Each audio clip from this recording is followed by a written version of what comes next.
Halo Serian Lovers, seperti yang kita ketahui, Singapura adalah satu-satunya negara maju di Asia Tenggara.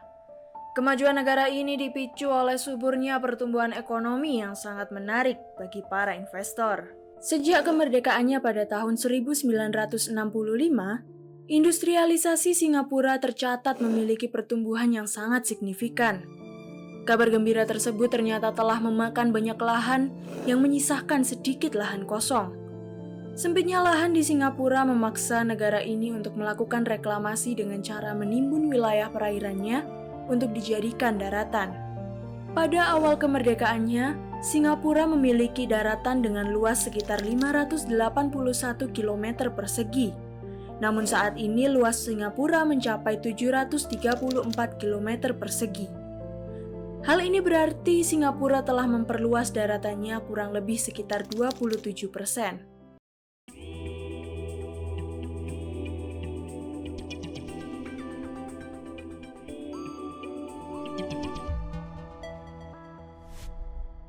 Sejarah reklamasi Singapura ternyata telah dilakukan sejak era kolonial Inggris di bawah pemerintahan Thomas Raffles yang hadir pada tahun 1819. Pada era kolonialisme, para tentara Inggris mendirikan pemukiman di muara Sungai Singapura yang memiliki bentang alam berupa hutan dan rawa bakau. Menurut beberapa sumber, kawasan tersebut saat ini telah berubah menjadi tempat berdirinya patung Merlion dan beberapa teluk di sekitarnya. Untuk pertama kalinya, Singapura di bawah kolonial Inggris melakukan reklamasi pada tahun 1822 di selatan Sungai Singapura. Setidaknya terdapat 300 pekerja yang terlibat untuk menimbun perairan dan membangun tanggul di sepanjang sungai. Reklamasi tersebut dilakukan atas dasar seringnya terjadi banjir di kawasan tersebut. Tanah yang digunakan untuk reklamasi tersebut berasal dari sebuah bukit yang kini sudah rata di Battery Road. Proyek reklamasi ini menggunakan alat tradisional yang membuat pengerjaannya memakan waktu yang cukup lama, yakni sekitar 4 bulan. Selain didasarkan pada faktor bisnis, reklamasi juga dilakukan atas dasar pertumbuhan penduduk yang semakin tinggi, tentunya membutuhkan tempat tinggal. Selain itu, George Collier, yang merupakan insinyur kota di Singapura, melakukan reklamasi di Teluk Air Bay. Tanah reklamasinya berasal dari perbukitan yang berada di sekitar Tanjung Pagar menuju Teluk Air. George Collier meledakkan perbukitan itu sekaligus untuk membuka akses Teluk Air ke Tanjung Pagar untuk membuka jalur perdagangan yang efektif dan efisien. Banyaknya proyek reklamasi yang dilakukan kolonial Inggris di Singapura membuat biaya yang harus dibayarkan juga sangat tinggi.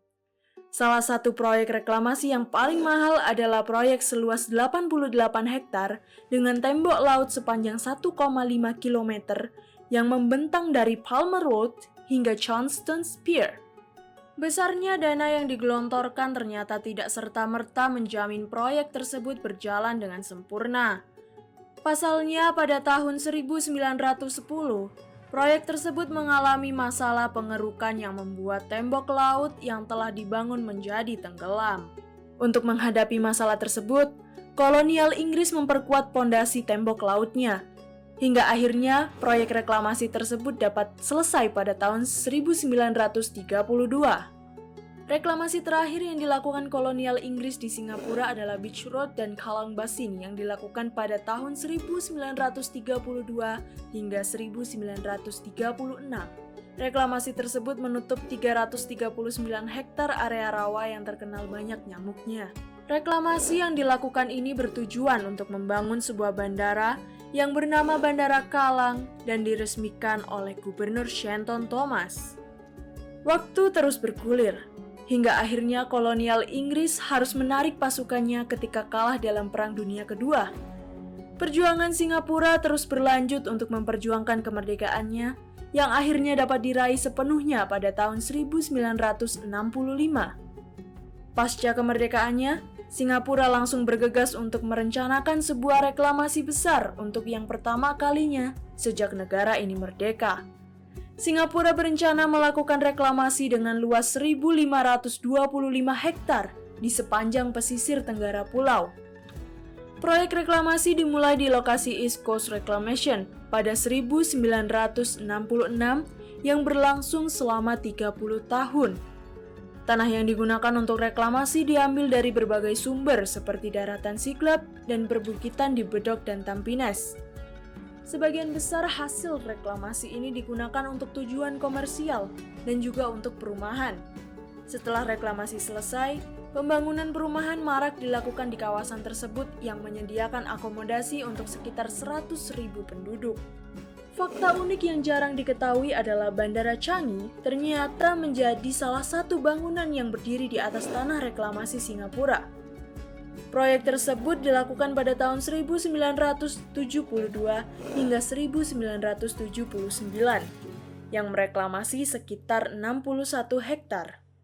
Keberhasilan Singapura dalam mengelola reklamasinya membuat negara ini semakin berambisi untuk terus melakukan reklamasi. Pada akhir abad 2000, Singapura berkeinginan melakukan reklamasi untuk keperluan industri hiburan dan pariwisata. Namun, saat itu bukit yang biasa digunakan Singapura untuk melakukan reklamasi telah habis dikeruk untuk proyek sebelumnya. Hal ini mendorong Singapura untuk pertama kalinya melakukan impor pasir dari negara lain. Ini merupakan titik awal di mana Indonesia untuk pertama kalinya mengekspor pasir laut ke Singapura. Pada tahun 1976, pemerintah Indonesia di bawah kepemimpinan Presiden Soeharto menerima permintaan Singapura untuk mengekspor pasir Indonesia ke negeri Singa tersebut. Pasir yang diekspor Indonesia berasal dari Kepulauan Riau yang letaknya tak jauh dari negeri Singa tersebut. Pengerukan pasir di Kepulauan Riau terjadi selama 26 tahun, tepatnya sejak tahun 1976 hingga tahun 2002. Dalam transaksi tersebut, Indonesia dapat menjual pasir ke Singapura hingga 250 juta meter kubik per tahun. Mirisnya, pasir tersebut dijual dengan harga yang cukup murah, yaitu sekitar Rp11.900 per meter kubiknya. Pengerukan di Kepulauan Riau tersebut dilakukan dengan masif, yang membuat salah satu pulaunya yang bernama Pulau Nipah nyaris tenggelam diterjang abrasi. Dari dampak yang dialami Pulau Nipah tersebut membuat pemerintah harus mengkaji ulang mengenai kegiatan ekspor pasir yang selama ini dilakukan. Akhirnya, pada tahun 2002, pemerintah Indonesia mulai melarang ekspor pasir di masa pemerintahan Presiden Megawati. Larangan tersebut dituangkan melalui larangan ekspor pasir laut yang tertuang di Surat Keputusan Bersama antara Menteri Kelautan dan Perikanan, Menteri Perindustrian dan Perdagangan, serta Menteri Negara Lingkungan Hidup tahun 2002 tentang penghentian sementara ekspor pasir laut. Kemudian di era pemerintahan Presiden Susilo Bambang Yudhoyono, larangan ekspor pasir laut tersebut dipertegas dalam Peraturan Menteri Perdagangan tahun 2007. Namun, belakangan ini media sosial dihebohkan dengan berita diperbolehkannya kembali kegiatan ekspor pasir di Indonesia. Bahkan Presiden Joko Widodo telah mengesahkan Peraturan Pemerintah Nomor 26 Tahun 2023 tentang pengelolaan hasil sedimentasi di laut. Perizinan ekspor pasir yang disahkan Jokowi tersebut dengan dalih pembersihan atau pengendalian sedimentasi laut.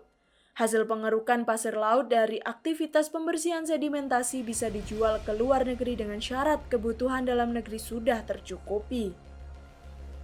Hal ini tentunya menuai kontra di kalangan masyarakat Indonesia karena mengancam tenggelamnya pulau seperti yang terjadi di zaman dahulu. Kalau menurutmu gimana nih? Setuju atau nggak setuju dengan keputusan Jokowi tersebut? Yuk, diskusi di kolom komentar ya.